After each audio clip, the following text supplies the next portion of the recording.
di Inno diranuangkan parasayan idui di tengah balai. Barangke pagi pulang nyolah sanjo hari dalam mencari sasuo nasi.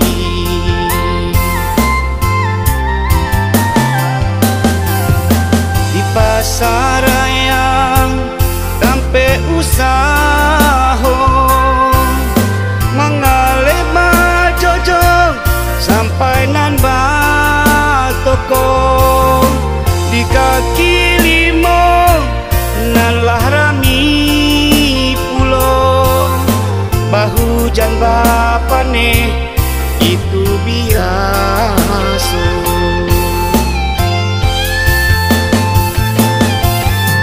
Di dalam aku denai pasankan untuk asana samorang dagang.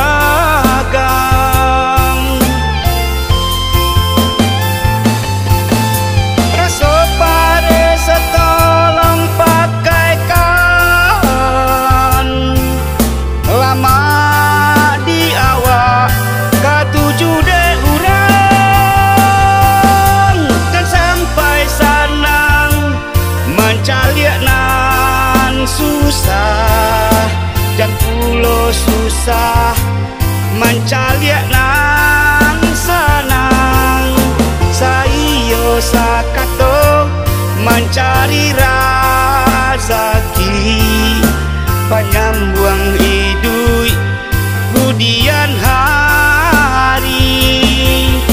Sayo sakato mencari rezeki penyambung hidup kemudian hari.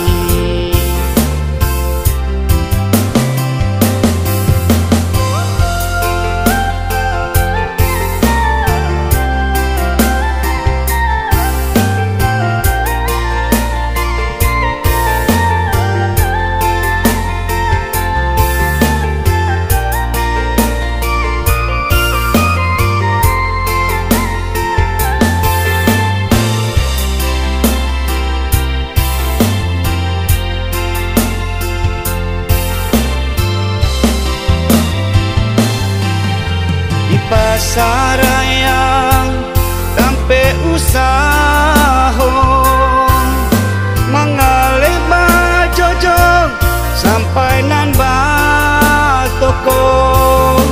Di kaki limo nan lah rami pulo bahu jan bapane itu biasa.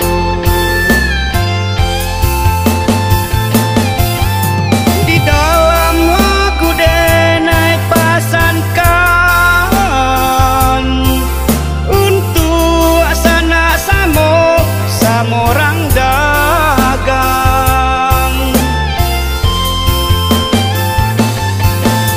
raso pare setolong pakaikan lama di awak katujuh de urang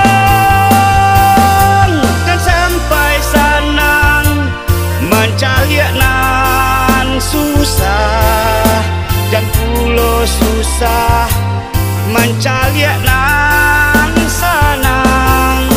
Sayo sakato mencari rezeki penyambung hidup kemudian hari. Sayo sakato mencari rezeki penyambung hidup kemudian hari. Sayo sakato mencari rezeki penyambung hidup kemudian hari.